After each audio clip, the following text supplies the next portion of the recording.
हाँ शिवोहम।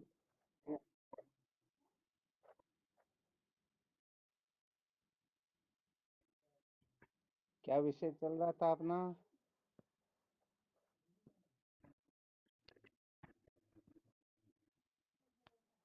संसार को बनाए रखकर कभी भी सत्य का साक्षात्कार नहीं किया जा सकता।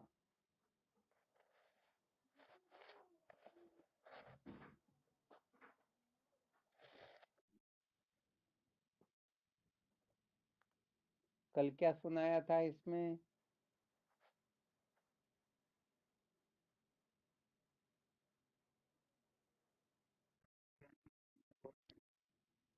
बहुत बहुत अच्छी बात। कर्म व ज्ञान की मीमांसा सचमुच में किस प्रकार का साधक ठीक ठीक प्रकार कर सकेगा?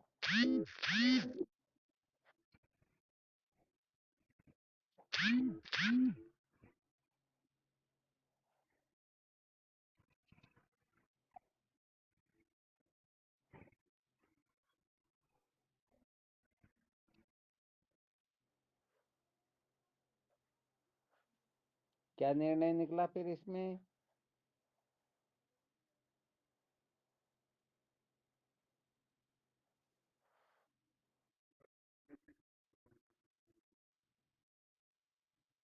बहुत बहुत अच्छी बात है। यहाँ पर थोड़ा ये भी अपने को ध्यान दे लेना है। जो मानना चाहता है वह कभी भी कर्म व ज्ञान की मीमांसा नहीं करेगा। जो सचमुच में जानना चाहता है वही कर्म व ज्ञान की मीमांसा करेगा। क्योंकि मान्यता के अंतर्गत कल्पना होती है। जाने बिना दुखों का अंत होता ही नहीं, इसलिए जगह जगह पर ज्ञात्वा देवम उच्यते सर्वपाशे यदि ज्ञात्वा मोक्षे अशुभात् तमेव विदित्वा मृत्युमेति नान्य पंथा विद्यते नाय। तो कुल मिलाकर के जानने का जो विधान किया गया है, यह यदि मानने से पूर्ण हो जाता तो जानने का कथन करने की आवश्यकता रहती ही नहीं। इसलिए मानना एक प्रकार की कल्पना हो सकती है, अंधविश्वास भी हो सकता है, ये श्रद्धा विश्वास भी हो सकता है। तो मान्यता में दुखों का बीज बना रहता है, दुखों की निवृत्ति नहीं होती है, और जानने मात्र से ये जीव सदा सदा के लिए कृतार्थ हो जाता है। वैसे देखा जाए तो मानना परोक्ष ज्ञान होता है, तो जानना अपरोक्ष ज्ञान होता है। इसलिए जानने मानने में बहुत बड़ा अंतर है। वैसे देखा जाए तो बाकी समस्त साधनों में माना जाता है, और ज्ञान के अंतर्गत माना नहीं जाता बल्कि जाना जाता है। विचार करके देख लो। स्वर्ग भले ही किसी ने नहीं देखा हो, फिर भी धर्म करो तुम्हारे को स्वर्ग मिलेगा, बोलो मान्यता करनी होगी ना। धर्मलोक मिलेगा, तुमको इंद्रादि पदों की प्राप्ति होगी, ऐसा मान्यताएं नहीं है तो क्या है? मन का काम है। हाँ, सारा का सारा मन का काम है। तो ये स्वर्ग नरक आदि जितने भी है, जो कुछ भी है, ये सब मान्यता के द्वारा सिद्ध होते हैं। मानने से ही इनकी सिद्धि होती है। यदि हम जानना चाहे तो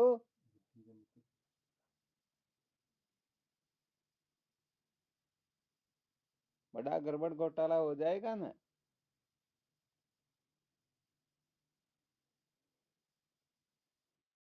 तो केवल और केवल मात्र ये वेदांत जो है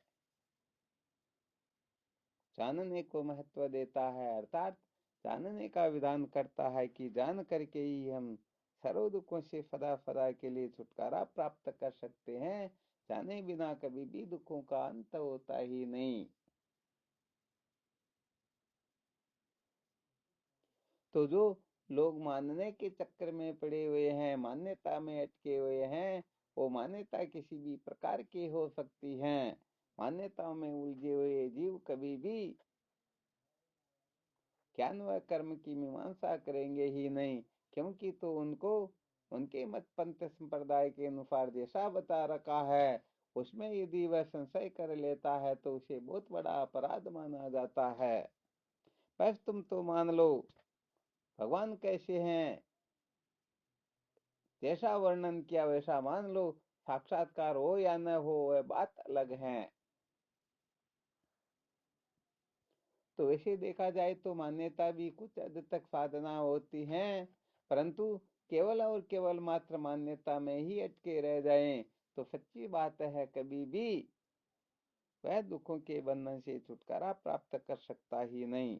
इसलिए जानना अत्यंत अत्यंत अत्यंत आवश्यक होता है।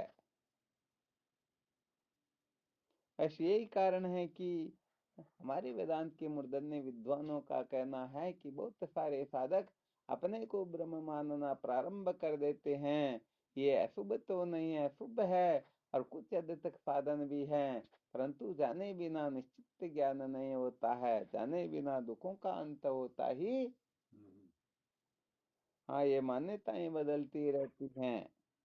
ये मन की जो वृत्तियां होती हैं ये विकारी विकारी हुआ करती हैं, और बुद्धि की वृत्ति जो है ये निश्चयात्मक होती हैं। एक बार जिसके बारे में निश्चय कर लिया, ये सामने जो रखा हुआ है इसको मोबाइल कहते हैं, फिर भले ही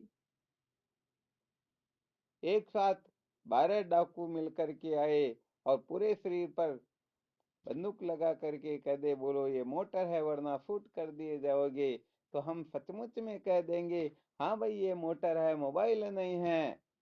तो डर के मारे भले कह देंगे, परंतु बताओ भीतर जो मोबाइल का ज्ञान है वो नष्ट होगा क्या?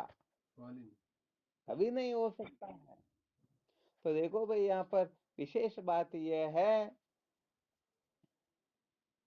बुद्धि की जो वृत्ति है ये निश्चयात्मक होती है। एक बार यदि किसी ने श्रुति प्रमाण से गुरुदेव के मुख से तत्वमसि महावाक्य का श्रवण करके मनन निधिध्यासन कर लिया और अंतोगत्वा ब्रह्माकार वृत्ति जागृत हो गई, अथवा ऐसा समझना चाहिए जिसको ठीक ठीक ब्रह्म ज्ञान हो गया, फिर कहने का मतलब किसी भी प्रकार से वह ज्ञान नष्ट हो सकता ही नहीं। हाँ, किसी में सामर्थ्य ही नहीं है, एक तो क्या क्रोध यमराज क्यों ना आ जाए, कैसी भी स्थिति परिस्थिति क्यों ना हो, यहाँ तक हाँ अच्छी तरह से समझ लेना चाहिए। जब विचार सागर का अध्ययन होगा तब पता चल जाएगा, कोई पागल भी क्यों ना हो जाए, रो भी क्यों नहीं रहा हो, फिर भी वह ब्रह्माकार वृत्ति, ध्यान रखना ये बड़ी विलक्षण बात है। निमेषार्धम न तिष्ठन्ति वृत्तिम ब्रह्ममयि विना यथा तिष्ठन्ति ब्रह्माध्यासन का अध्यास आदय।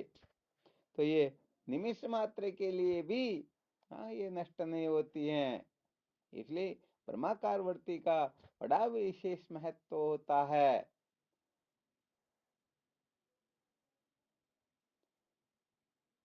किसका ज्यादा महत्व होता है? हाँ, इसलिए साधकों को सदा सर्वदा ध्यान रखना चाहिए, जब तक ब्रह्माकार वृत्ति उदय नहीं होती है तब तक समझो वह कृतार्थ नहीं हुआ है। भगवान शंकराचार्य जी महाराज तो यहाँ तक लिख देते हैं, कुशला ब्रह्म वार्तायाम वृत्ति ही नासुरा गिण ते है ज्ञानित्मानुनम पुनर्यांति यांति च। भले ही कोई ब्रह्म वार्ता में पूर्ण रूप से कुशल हो, परंतु ब्रह्माकार वृत्ति उदय नहीं हुई तो वह निश्चित रूप से ज्ञानी ही है। यही वृत्तिंजयते नाम ब्रह्माख्याम पावनीम प्राम वर्तेवते तु जीवंती पशु ममा नरा। ऐसी ब्रह्माकार वृत्ति का त्याग करके पता नहीं कौन कहाँ पर उलझा रहता है, वह साक्षात पशु ही है, उसे पशु जानना चाहिए। आ रहा है समझ में? तो भाई ब्रह्माकार वृत्ति का बड़ा महत्व होता है। ब्रह्माकार वृत्ति से श्रेष्ठ कुछ होता ही नहीं। अरे ब्रह्माकार वृत्ति मान्यता से उत्पन्न नहीं होती है, ये तो जानने मात्र से होती है। और जानने मात्र का मतलब यहाँ पर ऐसे नहीं, अपनी अक्लों विचारे से नहीं, यहाँ पर तो श्रुति युक्ति अनुभूति से अथवा समझना चाहिए। शास्त्र और आचार्य और अपने अनुभव, इन तीनों की संगति जब एक लगती है तब समझना चाहिए हमारा ज्ञान कृतार्थ हुआ, सफल हुआ, फलित हुआ। वरना तो शास्त्र क्या कह रहे हैं, श्रुति माता का क्या कथन है, गुरुदेव क्या कह रहे, और हम क्या समझ रहे हैं।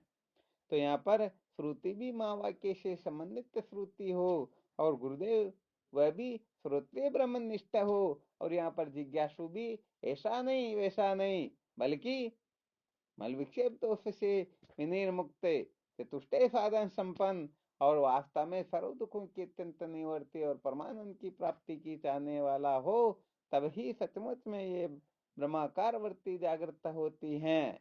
वरना पहले शायद खूब बता रखा था, माचिस की यदि तीली गीली है तो भी अग्नि प्रकट होने वाली नहीं है, और माचिस गीली है तीली सूखी हुई है तो भी अग्नि प्रकट होने वाली नहीं है।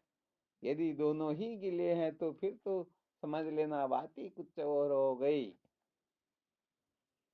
तो यहाँ पर साधकों को बड़े बड़े विलक्षण सूत्रों को बहुत अच्छी तरह से समझना होता है, क्योंकि बिना समझे कभी भी दुखों का अंत होता ही नहीं। इसलिए जो कहने का मतलब अपनी मान्यताओं को मिटाना चाहते हैं, अपनी मान्यताओं तक सीमित नहीं है, अपनी मान्यताओं में बंधे नहीं हैं, सचमुच में वे ही ब्रह्म विद्या की ओर प्रवृत्त होंगे। जो अपनी मान्यताओं तक ही सीमित है, हमें ऐसे रहना है, वैसे रहना है, ऐसा करना है, वैसा करना है, ये ठीक है, ये ठीक नहीं है, ये अपनी जो दुकानदारी लगा करके भोले जीव जो बैठे रहते हैं, ये सचमुच में ब्रह्म विद्या के अधिकारी होते ही नहीं। आ रहा ना अच्छी तरह से समझ में? हाँ, इसलिए ब्रह्म विद्या बड़ी विलक्षण वस्तु होती है। हर कोई इस रहस्य को सचमुच में समझ पाते ही नहीं।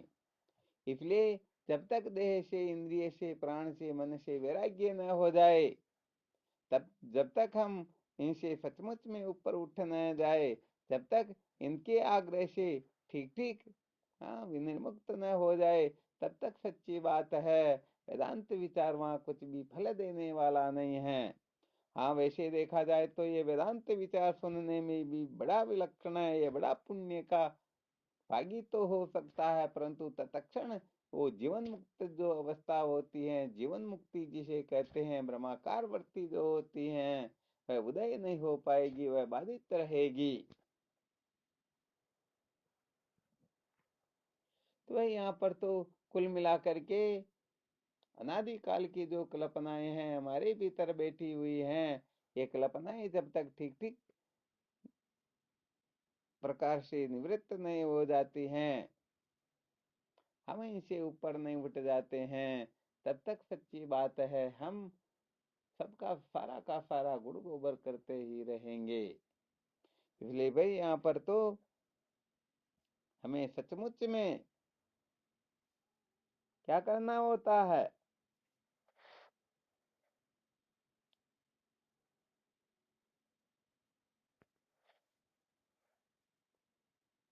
क्या करना होता है सचमुच में? हाँ, बिल्कुल जानना होता है। और जानने के लिए क्या करना होता है?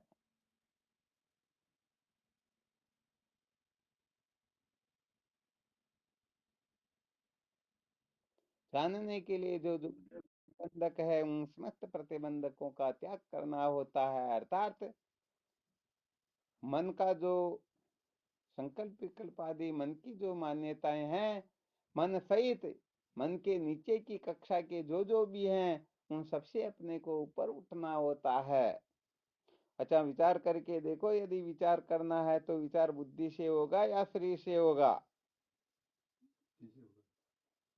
कर्म इंद्रियों से होगा क्या?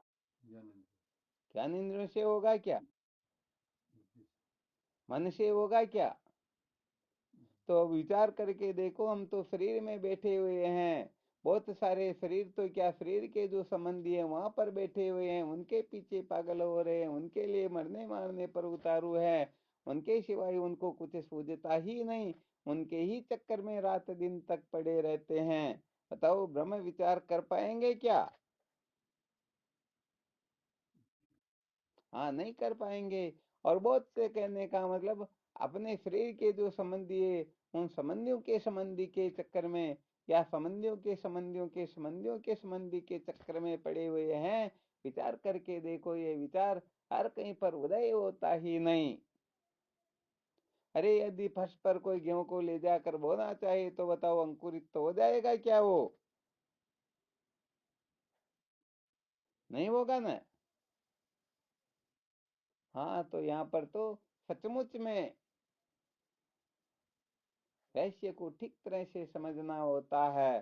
तो ये जितनी भी साधनाएं कर्म उपासना आदि किए जाते हैं, ये सारे के सारे, कहने का मतलब कर्म उपासना जब की जाती हैं तो जिन जिन साधनों से की जाती हैं, इनमें कर्म इंद्रियों की मुख्यता रहती है, ज्ञान इंद्रियों की मुख्यता रहती है, यहाँ पर प्राणों की मुख्यता भी रहती है, मन की भी मुख्यता रहती है।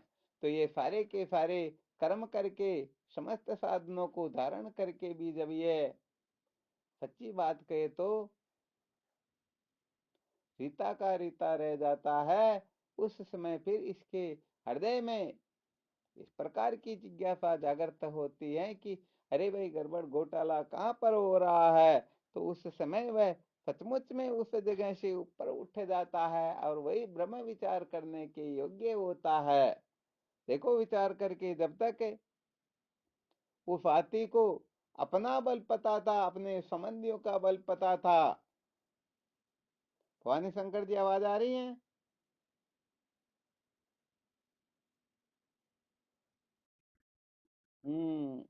मगरमच्छ की और हाथी की लड़ाई हुई, कितने वर्षों तक चली थी लड़ाई? 10,000 वर्षों तक युद्ध चलता रहा। उसे ये था, अभिमान था कि मैं स्वयं या मेरे परिवार वाले या कोई न कोई हमारी रक्षा कर लेंगे। परंतु 10,000 वर्ष तक युद्ध चलता रहा, और उस युद्ध में जब हर प्रकार से पराजित होते हुए अंत में प्राण से हाथ धोने का समय आया, उस समय वो भगवान नारायण की स्तुति करते हैं, और उस स्तुति से वो अपने बंधन से मुक्त हो पाते हैं। तो भाई, यहाँ पर भी हम जब तक देह को महत्व देंगे, देह को महत्व दे रहे हैं, तो देह के संबंधियों को निश्चित रूप से महत्व दे रहे हैं, ध्यान रख लेना। तो देह को महत्व दे रहे हैं, इंद्रियों को महत्व दे रहे हैं, प्राण को महत्व दे रहे हैं, मन को महत्व दे रहे हैं। समझो, यहीं पर हम बैठे हुए हैं। तो बुद्धि की जो अवस्था है, बुद्धि के द्वारा जो कुछ भी साधन भजन होता है, वह हम कर नहीं पाएंगे।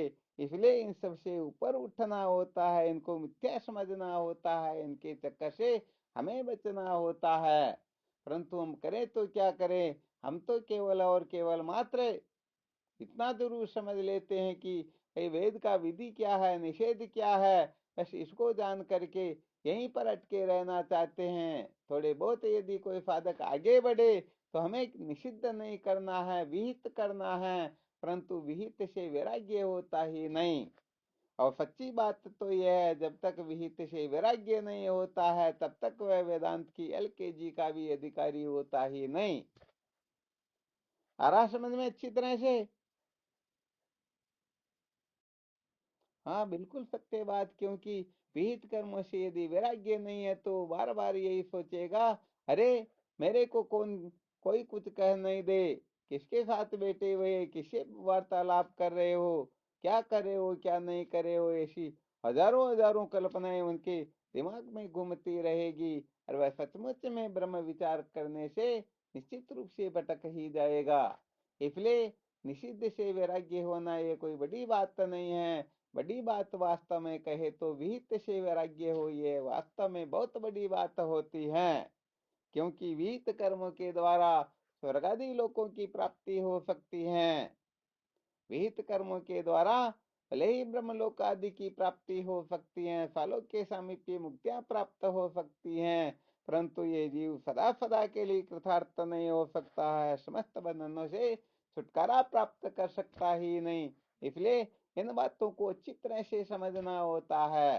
अनादि काल से हम जिनके चक्कर में पड़े रह करके अपने जीवन को बर्बाद करते आ रहे हैं, उन्हीं को महत्व देते हैं कि नहीं नहीं, इनके बिना काम नहीं चलता है। इनको महत्व दे करके हम संसार में पुण्य के भागी हो सकते हैं, संसार के लोगों की वाई वाई के भागी हो सकते हैं, अथवा हम इस संसार में कुछ न कुछ कर सकते हैं। तो वही बात यहाँ पर यह है, जो यहाँ पर अटके हुए हैं तो वास्तव में वह कभी ब्रह्म विचार कर नहीं पाएंगे। कर पाएंगे क्या?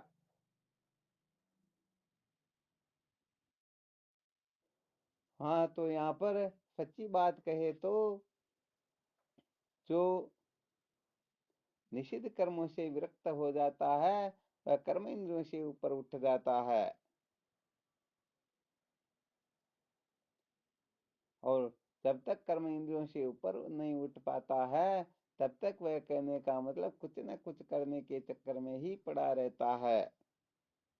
तो भाई यहाँ पर तो कर्म इंद्रियां तो क्या ज्ञान इंद्रियों से भी विरक्त होना होता है, मन से भी विरक्त होना होता है, क्योंकि मन भी कल्पना ही करता है। ये कहने का मतलब 1 सेकंड के अंतर्गत 1600 कल्पनाएं कर लेता है। अब ऐसी कल्पना करने वाला 1600 बार 1 सेकंड में नाना रूप जो धारण कर लेता है, ऐसे मन के किसी संकल्प के ऊपर यदि हम मोहर लगा देते कि बस यही ठीक है, तो ये तो बेचारा 1 सेकंड में 1600 बार बदल रहा है, और जो बदलने वाला होता है उसके ऊपर यदि कोई विश्वास कर लेता है तो निश्चित रूप से वह समझदार कहलाएगा क्या? अरे कभी भी समझदार कहलाएगा ही। हाँ, तो यहाँ पर कहने का मतलब बदलने वाला संसार है, कभी नहीं बदलने वाला परमात्मा है। तो जो सचमुच में परमात्मा को महत्व दे देते हैं, तो परमात्मा तत्व को महत्व देते हैं, वह साधक ही सचमुच में बुद्धि के द्वारा कुछ न कुछ करना चाहेंगे। और जो सचमुच में इसको महत्व नहीं देते हैं वो पता नहीं कहीं न कहीं पर भटके रहते हैं, जीवन को व्यर्थ बर्बाद करके पुनरपि जननम पुनरपि मरणम पुनरपि जननी जठे शयनम वाली स्थिति को प्राप्त होते ही रहते हैं। बिल्कुल सत्य है ना?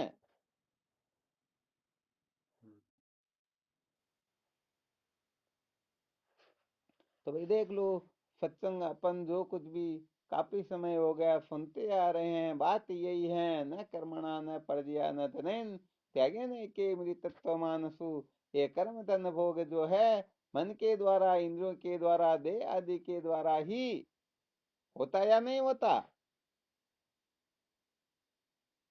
हाँ, भोगों को भोगने के यही सारे के सारे साधन हैं, और इन साधनों को हम महत्व दे रहे हैं तो हम क्या नहीं है? हाँ, यहाँ पर जो बताएंगे वो बहुत ही ज्यादा होशियार साधक होगा, वही संकेत कर पाएगा।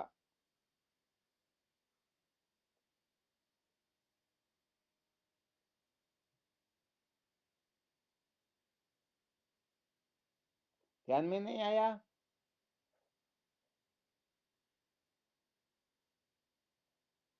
ये पहचान जो होती है तो समझो हम देह में, इंद्रियों में, मन में ही अटके हुए हैं अभी तक। बुद्धि की बातें जरूर हो रही, परंतु अभी तक हम यहाँ पर ऐसे अटके हुए हैं कि इनसे ऊपर नहीं उठ पा रहे हैं। और हम कल्पना जरूर कर लेते, नहीं नहीं हम तो बुद्धि से भी परे पहुंचने वाले हैं। अरे भाई, ये उपरामता के लक्षण होते हैं, साधन सहित कर्म सब त्यागे लखी विष सम विषयंते भागे। नहीं आया क्या ये?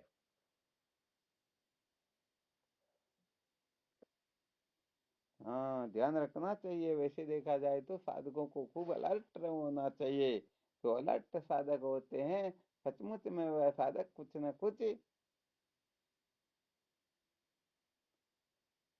आ गया समझ में? चलो कुछ न कुछ का फिर देखेंगे, और तो क्या।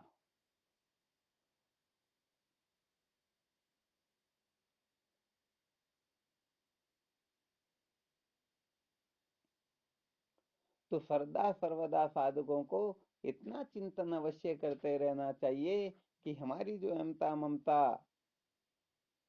ये सारी की सारी इन अनात्म पदार्थों में ही तो नहीं बैठी हुई हैं। हम इन अनात्म पदार्थों को एक तो ग्रहण करने के लिए इनकी ओर प्रवृत्त होते हैं, अथवा इनको त्यागने के लिए इनकी ओर प्रवृत्त होते हैं। हाँ, ये बड़ा विलक्षण रहस्य है, ये सचमुच में हर किसी के समझ में आता ही नहीं।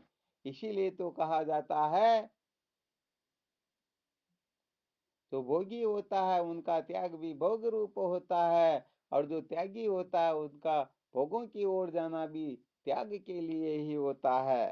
शायद आपने वो श्लोक या वो रहस्य समझा होगा जिसके ऊपर पहले चर्चा की जा चुकी है।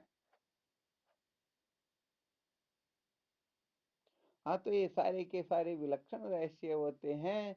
तो हम इन संसार के पदार्थों की ओर जा रहे हैं, तो एक तो मौज मस्ती के लिए, मनोरंजन के लिए जा रहे हैं, अथवा इनसे मुक्त होने के लिए जा रहे हैं, इनसे छूटने के लिए जा रहे हैं, इनसे प्रकट होने के लिए, या इनकी असलियत को जानने के लिए। देखना तो चाहिए कि सचमुच में हमारी जो प्रवृत्ति है उसका मूल क्या है। क्योंकि अपना जो संकल्प होता है, अपनी जो निष्ठा होती है, अपना जो निश्चय होता है, वही तो सब कुछ करवाता है।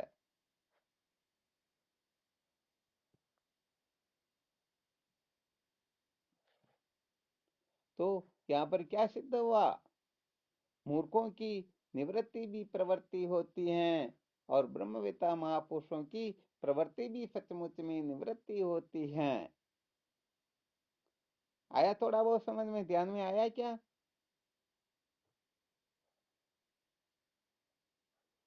हाँ, तो कुल मिलाकर के साधकों को इनसे ऊपर उठने का खूब प्रयत्न करना चाहिए। कुल मिलाकर के पीछे रहना ही नहीं है। यदि पीछे रह गए तो सच्ची बात है, ये जीवन व्यर्थ चला जाएगा और हम कहीं के नहीं रहेंगे। फिर अंत में रोने पछताने के सिवाय कुछ भी मिलने वाला है ही नहीं।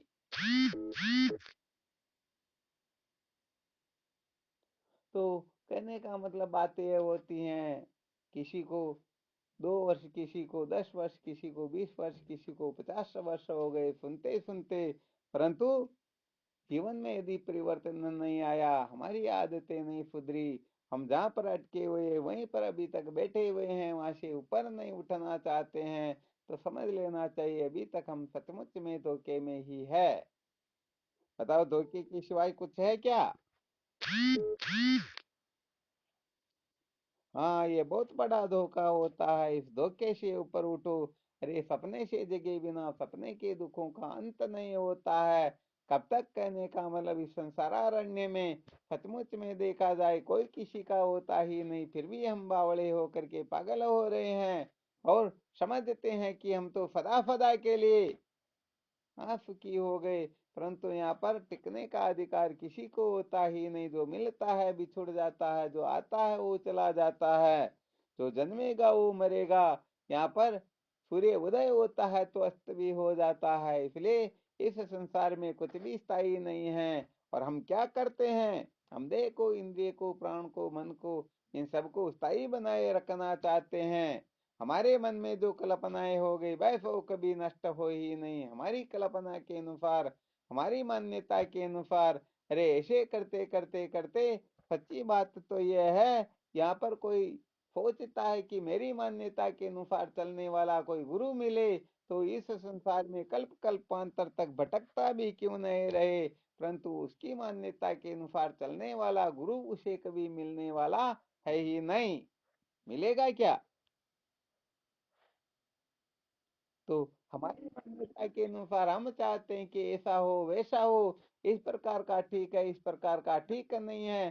तो बताओ, ऐसा व्यक्ति कभी भी सत्य का साक्षात्कार कर पाएगा क्या? अरे, मुश्किल तो क्या संभव है, वह कभी भी सत्य का साक्षात्कार कर सकता ही नहीं। सचमुच में देखा जाए तो इनसे ऊपर उठे बिना काम चलता ही नहीं। अरे, ये तो क्या, आगे जाकर के बुद्धि का भी त्याग करना होगा, बुद्धि में भी अटकना नहीं है। अरे, बुद्धि के द्वारा जो वृत्ति जागृत होगी वह वृत्ति अविद्या को भस्म करेगी और उसके साथ वह भी भस्म हो जाएगी। जैसे बांस अपनी आपसी रगड़ से अग्नि को प्रकट करते हैं, पूरे वन को जला करके अग्नि क्या करती है? पूरे वन को जला देती हैं और फिर अंत में स्वयं भी शांत हो जाती हैं। पानी में जब फिटकरी डाली जाती है तो फिटकरी क्या करती हैं? पानी को शुद्ध कर देती हैं और वह स्वयं भी पेंदे में जाकर बैठती हैं। तो इस बुद्धि के द्वारा जो वृत्ति उदय होगी वह वृत्ति विद्या को भस्म करके वह भी शांत हो जाएगी। इसलिए बुद्धि का काम भी इतना ही होता है। तो कुल मिलाकर के हमारे कहने का तात्पर्य था, बुद्धि की वृत्ति जो है यह निश्चयात्मक होती है, मन की वृत्तियां विकारात्मिक होती हैं। इसलिए यदि कोई मन को महत्व देगा, प्राणों को महत्व देगा, इंद्रियों को महत्व देगा, देह को महत्व देगा, देह के संबंधियों को महत्व देगा, कर्म धन भोग को महत्व देगा, तो समझ लेना चाहिए वह एक नंबर का बावड़ा ही है। वह कभी भगवत प्राप्ति नहीं कर सकता है, सत्य के मार्ग में चल नहीं सकता है। सत्य के मार्ग में चलने के लिए तो बड़े बड़े बलिदान देने होते हैं। यहाँ पर तो त्याग पर त्याग की बलि देनी होती है। तो जो कहने का मतलब अपने मन माने हुए बनाए हुए जीव द्वारा रचे हुए संसार को जलाकर भस्म करने की सामर्थ्य नहीं रखता है, वह कभी भी ब्रह्म विचार के योग्य हो सकता ही नहीं। हो सकता है क्या? हाँ, मुश्किल है, बहुत दुर्लभ है। इसलिए भाई केवल मात्र यदि अपने को विधि निषेध में ही ये ठीक नहीं ये ठीक है, यदि इस प्रकार की समझ तक ही हमें अटके रहना है, तो पर भरोसे मत रहना कि हम ब्रह्म विचार कर पाएंगे। अरे भाई अभी तक तो तुम यहाँ अटके रहो, अभी तक भटकते रहो। भटकते भटकते भटकते जब सचमुच में तुम्हारे कोई पुण्य पुंज उदय होंगे, समझ में आ जाएगा ये सारे के सारे विधि निषेध जो है, ये सारे के सारे कुल मिलाकर के संसार अरण्य में भटकाने के लिए हैं। इनका सदुपयोग करके हम भले अंतःकरण को शुद्ध कर सकते हैं, परंतु इन कर्मों के द्वारा ब्रह्म की प्राप्ति सत्य का साक्षात्कार कभी होता ही नहीं। ये बात जिस दिन अच्छी तरह से समझ में आ जाएगी, खोपड़े में बैठ जाएगी, उस दिन सचमुच में हम ब्रह्म विद्या के सिवाय एक क्षण के लिए भी कुछ भी करेंगे नहीं। तो ये ब्रह्म विद्या न तो किसी को राजी रखने की विद्या है, न मौज मस्ती की विद्या है, न मनोरंजन की विद्या है। ये स्वर्ग ब्रह्मलोक में ले जाने वाली नहीं है। अरे भाई ये तो सारी की सारी विद्याएं जो है ये अपरा विद्या कहलाती हैं। अपरा विद्या कभी भी किसी को सदा सदा के लिए कृतार्थ कर सकती ही नहीं, नहीं कर सकती है ना। हाँ बिल्कुल सत्य बात है। हम अच्छी तरह से इस बात को समझ सकते हैं, समझ लेना चाहिए। समझेंगे तभी ही काम चलेगा। बात यह है कि हम समझते तो हैं परंतु उनका त्याग नहीं करना चाहते, उनसे ऊपर नहीं उठना चाहते हैं। तो बस यही तात्पर्य यहाँ निकल जाता है कि संसार को बनाए रखकर कभी भी सत्य का साक्षात्कार नहीं किया जा सकता। कर्म धन भोग को बनाए रख करके देह को, देह के संबंधियों को, इंद्रियों को, प्राण मन बुद्धि को बनाए रख करके कोई चाहे कि मुझे सत्य का साक्षात्कार हो जाए, तो भाई सपना मत देख लेना, ऐसा संभव है ही। हाँ सचमुच में ऐसा संभव नहीं है। इसलिए साधकों को अच्छी तरह से इस रहस्य को समझ लेना है कि अविद्या की जो निवृत्ति है यही जीव का परम पुरुषार्थ है। अविद्या की निवृत्ति ब्रह्म विद्या से होती है।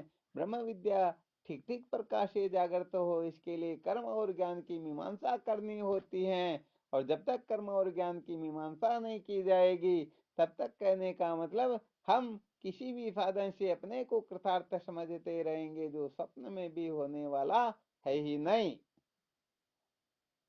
तो अपना जो विषय चल रहा था कर्म और ज्ञान की मीमांसा, तो बताओ कर्म ज्ञान की मीमांसा अत्यंत अत्यंत आवश्यक है या नहीं?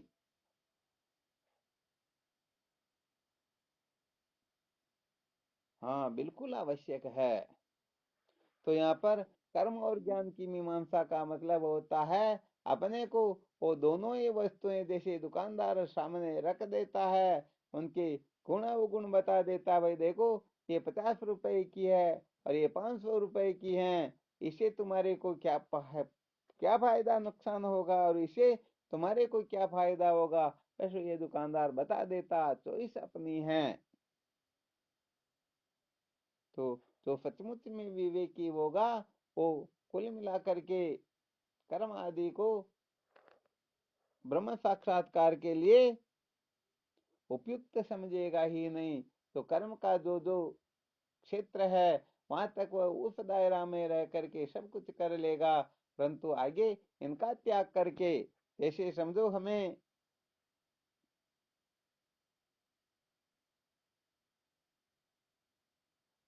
हैदराबाद चलना, जैसे रमेश के वहां पर, अब कोई सोचे भाई फ्लाइट से चलना है, तो फ्लाइट में बैठने के लिए तो घर पर तो फ्लाइट आती नहीं ना। हाँ, इसके लिए जयपुर या दिल्ली कहीं ना कहीं जाना होगा ना। तो समझो घर से निकलेगा तो पैदल भी जाए तो भी बस स्टैंड जैसे दूर, अभी हम जैसे रूपपुरा बाननवाड़ा है, तो बाननवाड़ा बस स्टैंड पर भी जाएं तो कम से कम 2-3 किलोमीटर दूर है, तो यहाँ से तो मोटरसाइकिल लेके ही जाएंगे ना वहां पर जाने के लिए। वहां से फिर बस या ट्रेन की सुविधा मिलती है, तो यहाँ से मोटरसाइकिल पर बैठ करके गए तो बताओ अब वहां हैदराबाद जाने के लिए अथवा चेन्नई जाने के लिए मोटरसाइकिल को साथ ले जाएंगे क्या? मोटरसाइकिल के पहिए को ले जाएंगे क्या? अरे भाई, इनका दायरा है कि ये मोटरसाइकिल यहाँ तक ही काम करती, इसे आगे ये काम करने वाली नहीं है। तो जिसका जहां तक दायरा होता है उस दायरे को अच्छी तरह से समझना होता है। तो उस दायरे तक यदि कोई न ले जाए तो भी समझदारी नहीं है, और उस दायरे से आगे ले जाना चाहे तो भी समझदारी नहीं है।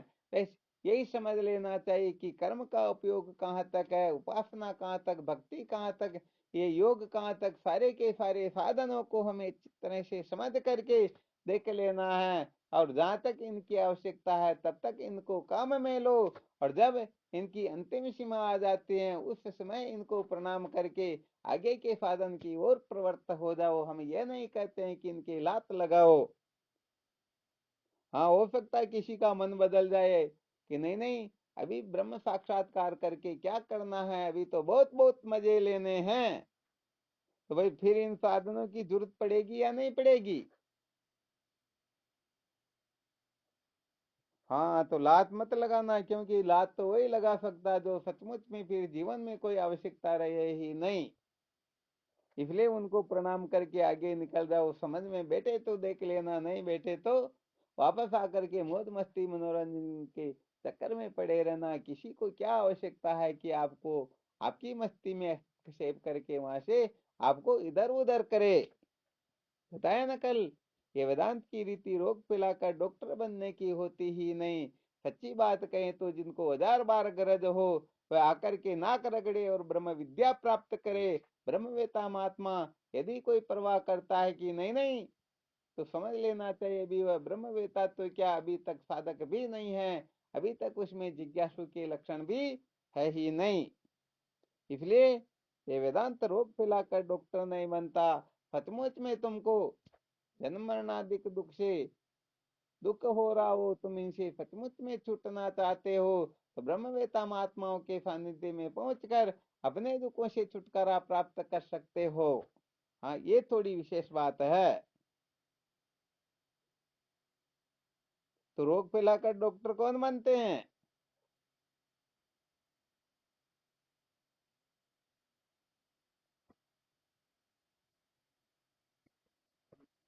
हाँ, बहुत बहुत धन्यवाद। बहुत बहुत उत्तम सूत्र बताया। जिनको अपनी दुकान चलानी हो, हाँ, इसीलिए तो भगवान शंकराचार्य जी महाराज के दादा गुरु गौड़पादाचार्य जी महाराज मांडुक्य कारिका में एक जगह पर लिख देते हैं, योगिनो बिभ्यति है समाधय भय भय दर्शिन। डर रहे बेचारे योगी लोग। अरे जिनको लेना देना हो, छोड़ना पकड़ना हो, पता नहीं क्या क्या करना करवाना हो, ऐसे लोग ही इस स्रोच्छेदी सिद्धांत से, उपनिषद सिद्धांत का निरूपण करने वाली ब्रह्मात्मा के विद्या से डरते हैं। आश्चर्य मोक्ष कामशे मोक्षादेव विभीषी का अष्टावक्र जी महाराज कहते हैं ना, अष्टावक्र गीता के अंतर्गत, बड़े आश्चर्य की बात है, लोग छुटकारा चाहते हैं और छोड़ने के नाम से ही डरते हैं। छूटने के नाम से डरते या नहीं डरते हैं? हाँ, नाते रिश्ते न छूट जाए, धन न छूट जाए, बंगला न छूट जाए, भोग पदार्थ न छूट जाए, पति न छूट जाए, पत्नी न छूट जाए, अपनी कल्पनाएं न छूट जाए, अपनी मन की मान्यताएं न छूट जाए, कुल मिलाकर के छोड़ना कुछ नहीं चाहते हैं, और चाहते हैं अनंत अनंत कोटि ब्रह्मांड, हाँ, जिनके अंश मात्र में बिना हुए ही प्रतीत हो रहे हैं, ऐसे भगवत तत्व का, परमात्मा तत्व का साक्षात्कार करना चाहते हैं। अरे वस्तु तो बहुत बड़ी चाहते हैं और कीमत कुछ नहीं चुकाना चाहते। नहीं नहीं, हम इनको नाराज नहीं कर सकते हैं, इनको राजी रख करके, इनकी आज्ञा लेकर के, इनके कथनानुसार हम भगवत प्राप्ति करेंगे। ऐसे भोले जीव सचमुच में स्वप्न में भी सत्य का साक्षात्कार कर सकते ही नहीं।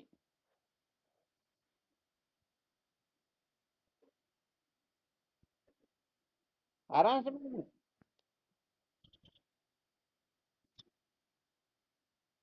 हाँ, पहले भगवान शंकराचार्य जी महाराज की जन्म जयंती के उपलक्ष्य में कुछ न कुछ सूत्र लिखा करते थे। तो शायद 10 एक वर्ष पहले सूत्र लिखे थे, सत्य की खोज कौन कर सकते, उनमें शायद 40 सूत्र लिखे थे। तो ऐसे लक्षणों वाले जो हैं वह कभी भी सत्य का साक्षात्कार कर ही नहीं सकते, सत्य की खोज कर नहीं सकते। देखते यदि कहीं मिलेंगे फिर आपको थोड़ा भेजेंगे, पढ़ करके देख लेना। ऐसी ऐसी कल्पनाएं कोई करके बैठा हुआ है, मान्यताएं बना करके बैठा हुआ है, तो वह कल्प कल्पांतर तक भी सत्य की खोज कर नहीं पाएगा। ठीक है ना। वाह, चलो, बहुत बहुत धन्यवाद। और कोई शंका हो तो देख लो। कुल मिलाकर के अपनी मान्यता में उलझा हुआ कोई भी, हाँ, जो मान्यता में उलझा हुआ है, तो ये मान्यता जब तक बाधित नहीं होगी तब तक सत्य का साक्षात्कार होगा ही कहाँ पर। अरे यहाँ पर मान्यता तो क्या जलाएं, मान्यता जिस अंतःकरण में रहती है उस अंतःकरण को भी भस्म करना होता है, उसको भी जलाना होता है। जलाना होता है या नहीं होता। हाँ, बिल्कुल सत्य बात है। तो चलो ठीक, करते रहो साधन भजन, विचार करते रहना, अच्छी तरह से निश्चय कर लेना। बिना सत्य को जाने, अर्थात सत्य को जाने बिना कभी भी दुखों का अंत होता ही नहीं। और उस सत्य के साक्षात्कार के लिए संसार को बनाए रख कर कभी भी सत्य का साक्षात्कार किया जा सकता ही नहीं। जो ये विषय अपना काफी समय से चल रहा है, तो इन सूत्रों का खूब विचार किया करो। सचमुच में ये मानव जीवन इसी के लिए मिला हुआ है और किसी काम के लिए मिला हुआ है ही नहीं। क्योंकि ऐसे ऐसे नाते रिश्ते जो है अनादि काल से मिलते बिछुड़ते आ रहे हैं या नहीं आ रहे हैं। हाँ, आप अकेला अवतरे मरे अकेला होय, क्यों कबही इस जीव का साथी सगा नहीं कोई। दल बल देवी देवता मात पिता परिवार, मरती बिगड़िया जीव का कोई न राखण हार। सुत पितु मात अरु अरदंगी, ये सब है स्वार्थ के संगी। अंत समय कोई काम न आवे, बीच में ही मिले बीच रह जावे। तो कुल मिलाकर के जैसे दृष्टांत दिया, मोटरसाइकिल का जितना उपयोग है उतना करो, और उससे आगे फिर उनको प्रणाम करके फिर आगे वाले साधन को पकड़ लो। हो सकता विचार कैंसिल हो जाए फ्लाइट में बैठने का, तो फिर शायद मोटरसाइकिल की आवश्यकता हो सकती है।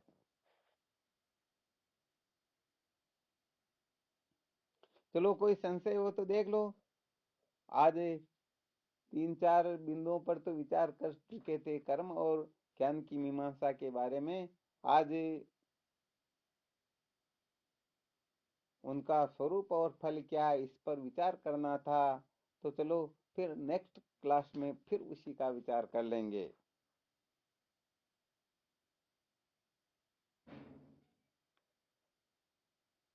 चलो ठीक, करो साधन भजन, है ना। शिवोहम।